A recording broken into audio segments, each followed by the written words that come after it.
que vous êtes en faveur de ce nouvel ordre économique mondial? Est-ce que vous êtes partisan du moratoire de M. Echeverría? Ou est-ce que vous êtes du côté des conspirateurs pour rabattre les hommes du tiers-monde au niveau du génocide? La réponse aux deux premières questions est oui, et la réponse à la dernière question est non.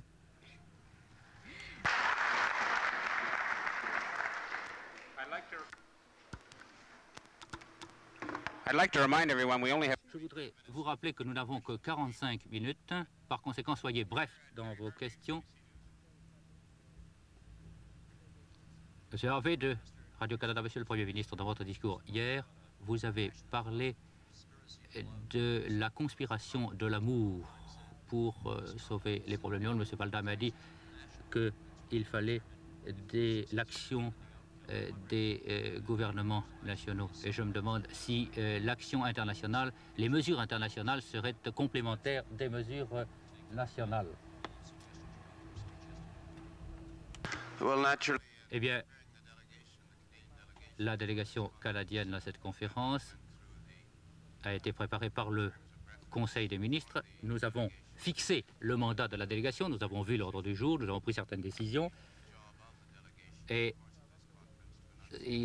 c'est la délégation canadienne qui dira quelle est la position du Canada. Hier, je faisais une déclaration d'ouverture. Je ne disais pas quelle était la position du Canada sur chaque point de l'ordre du jour. Mais si vous restez ici pendant le reste de la semaine, vous saurez de la voix de la délégation canadienne ce que le Canada va faire. Le monsieur ici à droite. L'Organisation de libération de la Palestine participe à cette conférence.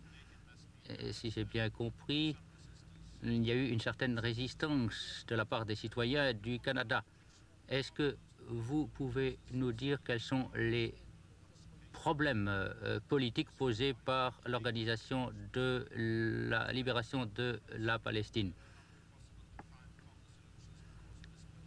Est-ce que vous pensez qu'on risque de ne pas arriver à des solutions du fait de la participation de l'Organisation de libération de la Palestine, et quelle est votre position par rapport aux États-Unis? Eh bien, je ne sais pas ce que pensent les États-Unis de la participation de l'Organisation de libération de la Palestine à une conférence internationale, mais je pense que l'Organisation des Nations Unies, le Bureau des Nations Unies aux États-Unis, accepte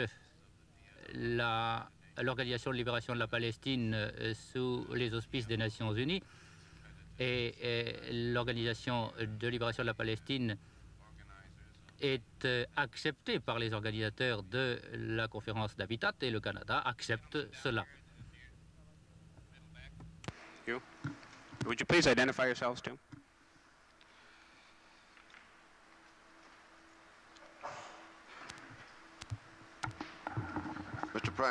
Monsieur le Premier ministre, je m'appelle Morgan, je suis journaliste de Washington.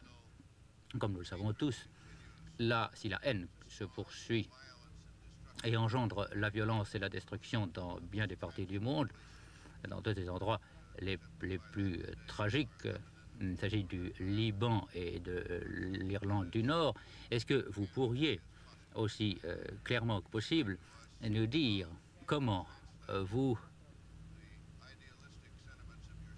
traduiriez les sentiments idéalistes de votre discours hier en des réalisations pratiques dans ces deux endroits du monde? Eh bien, je n'ai pas de recette de la paix pour l'Irlande du Nord, ou pour le Moyen-Orient, ou pour le Liban.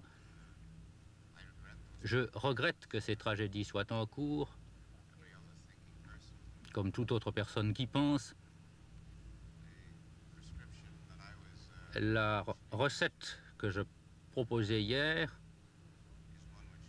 est une recette qui, sans aucun doute, résoudrait ces problèmes-là et bien d'autres encore. Mais je ne parlais pas hier, et d'ailleurs la conférence sur Habitat ne traite pas de la question des guerres civiles. Ce sont là des problèmes politiques qui sont d'une nature différente, et je ne pense pas qu'il soit équitable de supposer que le problème de l'Irlande du Nord ou le problème du Liban ont été causés par l'environnement, la question des logements. Je crois que ces problèmes ont d'autres causes. Et comme ils ont d'autres causes, il faut leur apporter d'autres remèdes. Mais je ne pense pas que ces remèdes feront l'objet d'un débat au sein de cette conférence-ci. Je ne pense pas pouvoir vous donner davantage de renseignements sur cette question. Mike Bendick du Toronto Star.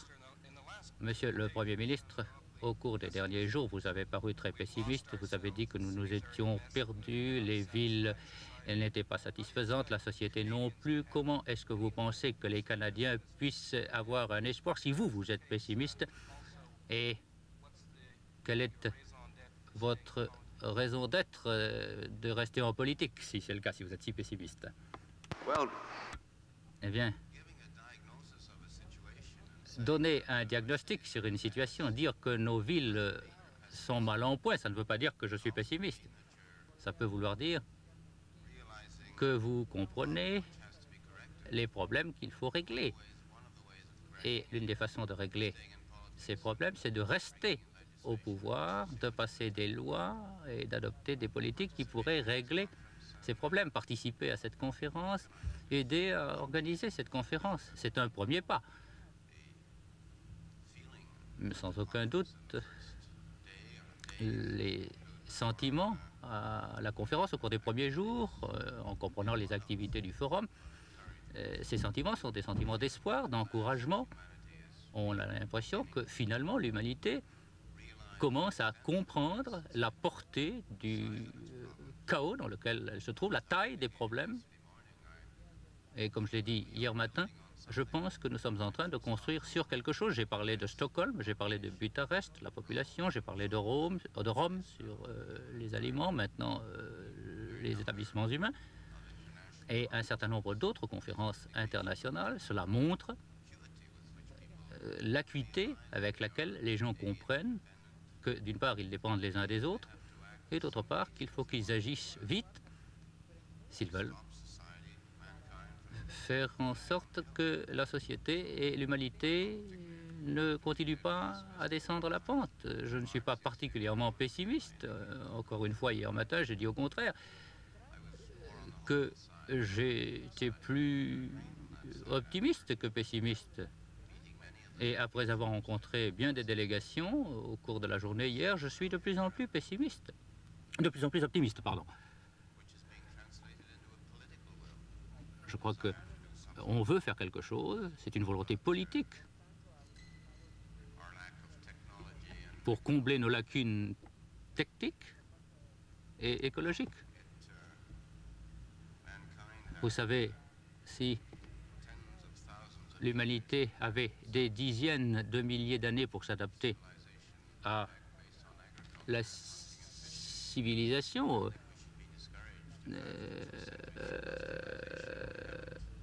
en utilisant la pêche, l'agriculture. L'humanité a eu des dizaines de milliers d'années pour s'adapter à la pêche, à l'agriculture.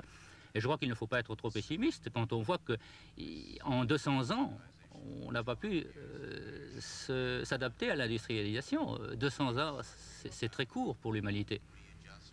Pour s'ajuster, s'adapter à une nouvelle façon de penser, de se conduire.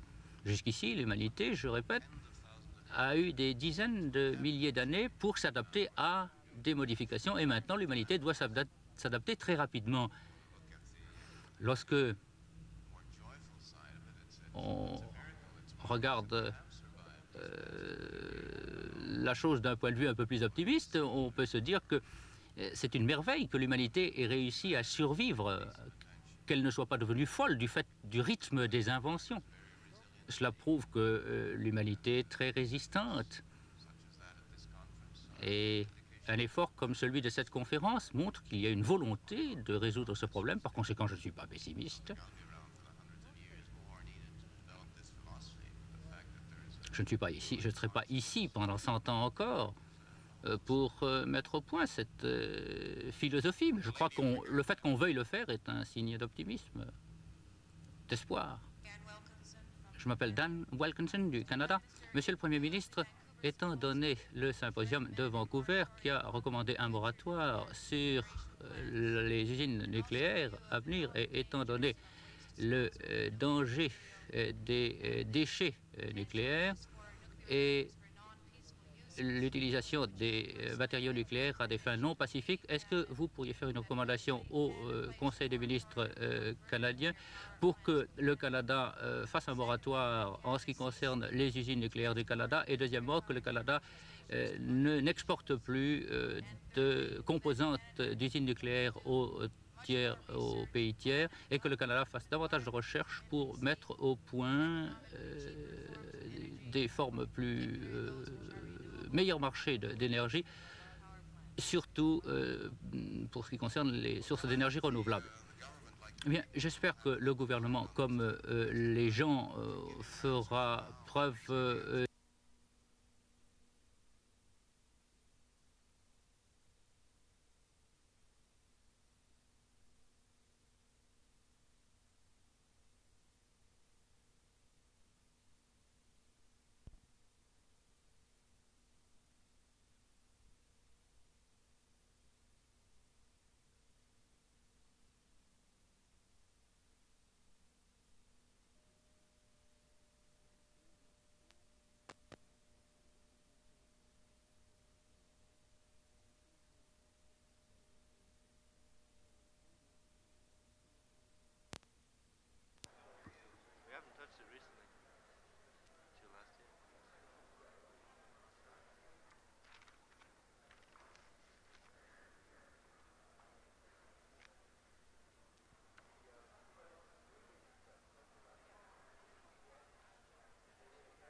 Ladies and gentlemen, we have 45 minutes, and we'll start right away with questions. If those indicate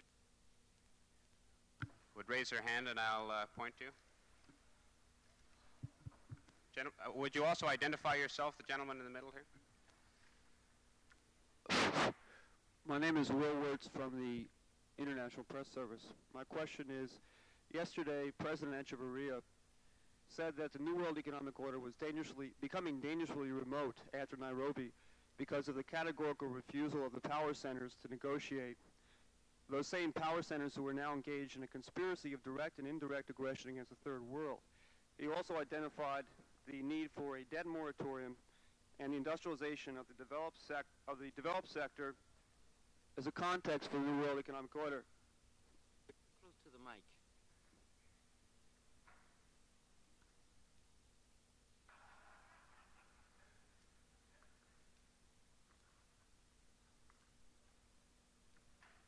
Yesterday, President Echeverria. Sir, you're too close to the mic.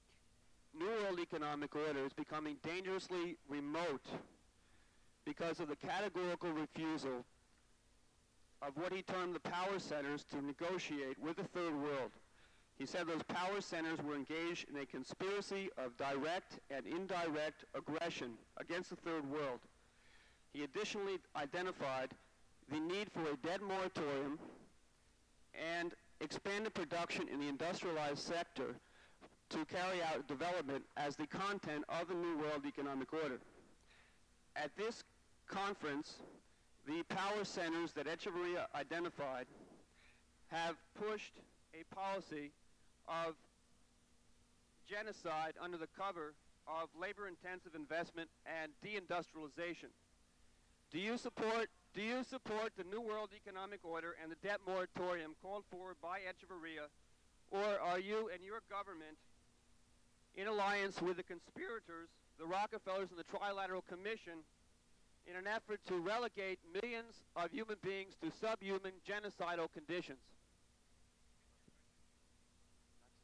Well, the answer to the first two questions is no.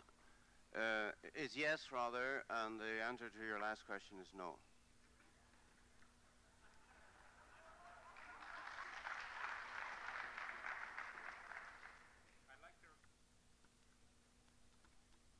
I'd like to remind everyone we only have 45 minutes, so if you keep your questions brief. Over here, Terry Hargreaves, CBC News.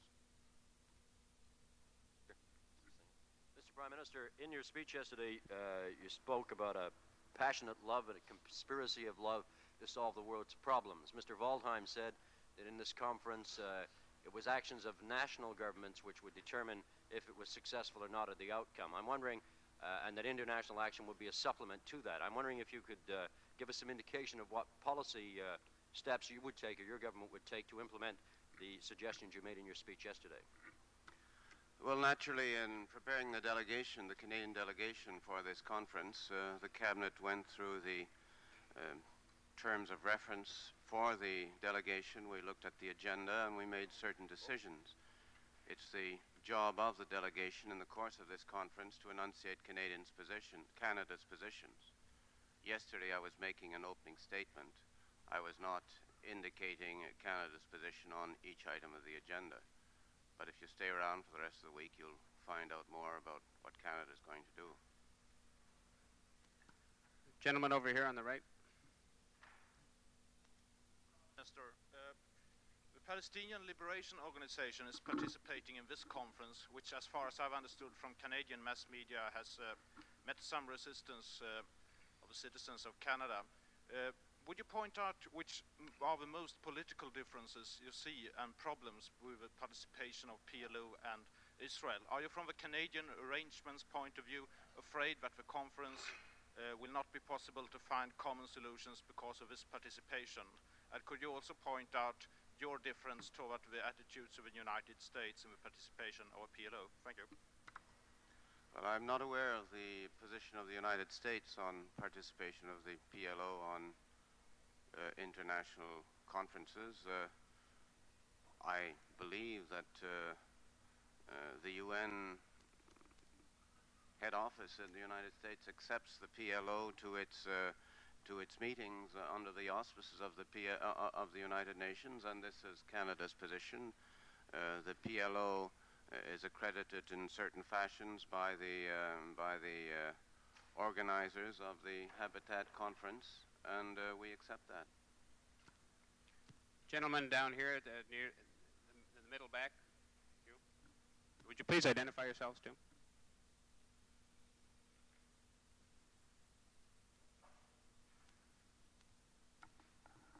Mr. Prime Minister, my name is Morgan, a journalist from Washington.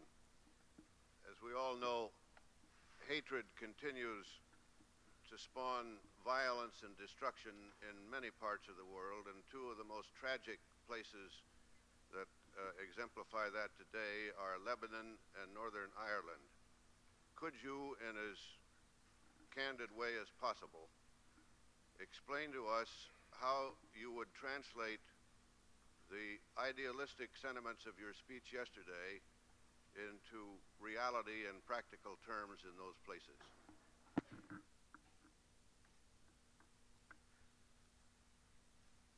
Well, I don't have any recipe for peace in Northern Ireland or in the Middle East or in Lebanon. I regret those tragedies with every other thinking person. The prescription that I was mentioning yesterday is one which no doubt would solve these problems and many others, but I wasn't addressing myself yesterday, nor I believe is the Conference on Habitat, to the questions of civil war. They are political problems of a different nature. I wouldn't think it fair to assume that the problems in Northern Ireland or in Lebanon were caused by the human environment, by the situation of housing or environmental development. They have other causes, and having other causes, they have other remedies than the things which will be discussed at this conference. afraid I can't be any more helpful on that score. Michael Benedict, Toronto Star. Prime Minister, in the last few days you've sounded awfully pessimistic. You said, we've lost ourselves, the cities are in a mess, we're living in an unsatisfied society. How do you expect Canadians to have any hope if you're so pessimistic? And if that's the case, also, what's your raison d'etre for staying in politics? Well, giving a diagnosis of a situation and saying that our cities are in a mess doesn't mean you're pessimistic. It could also mean that you're realizing a problem which has to be corrected. And one of the ways of correcting it is staying in politics and bringing in legislation and policy which will attempt to correct it. Participating in this conference and helping to organize it is one beginning. There's no doubt that the feeling at the conference in the first day or days, if you include the forum activities, is one of hope, of encouragement, a feeling that at last humanity is beginning to realize the extent of the mess it's in, the size of its problems.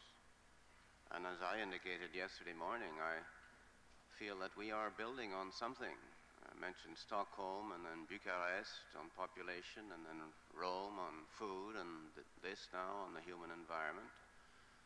The very number of international conferences is an indication of the acuity with which people realize that they are A, interdependent, and B, that they have to act with some haste if they want to stop society, mankind, from going downhill.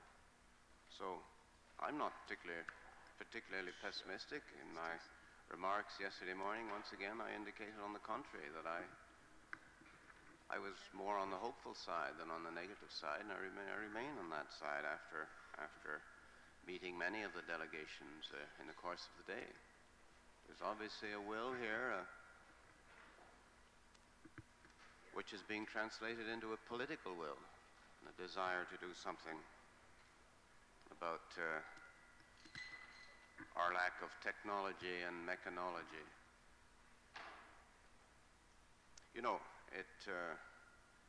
mankind had tens of thousands of years to adapt himself to a civilization based on agriculture and hunting and fishing.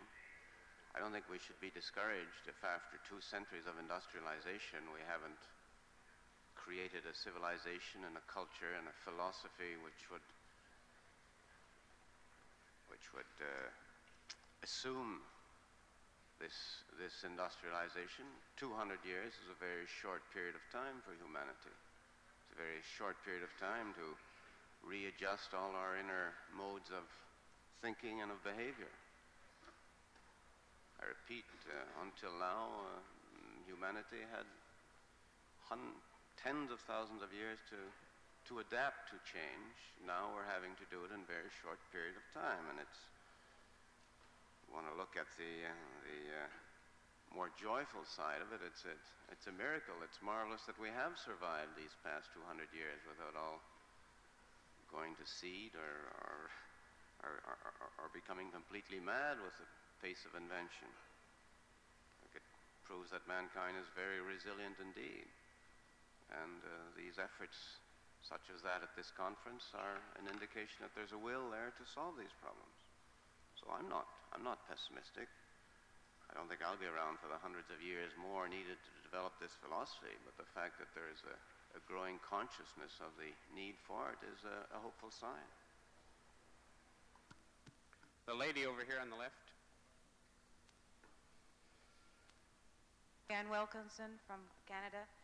Mr. Prime Minister, in view of the Vancouver Symposium, which recommended a moratorium on future nuclear generation plants, and also in view of the known dangers of waste disposal of nuclear material and the potential use for nuclear reactors for non-peaceful uses, would you personally make a recommendation to the Canadian Cabinet that firstly, Canada place a moratorium on further nuclear power plants in Canada, and secondly, that Canada cease the export of nuclear power generation stations to other nations, and thirdly, that Canada do much more research on and development of environmentally safe and economically cheaper forms of energy, particularly those which are renewable, in lieu of using nuclear power plants.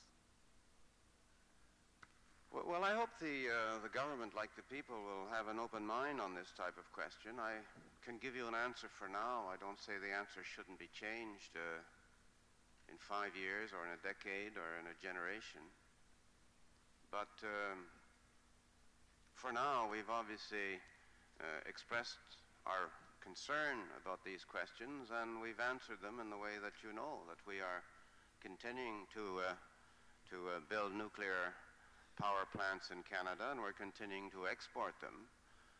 The recent steps we took as regards India, when it used this technology to build an explosive device, which resulted in Canada deciding to cut off its technological aid to India in that area, indicates that not only we're aware of the danger, but that we're distressed with actual happenings.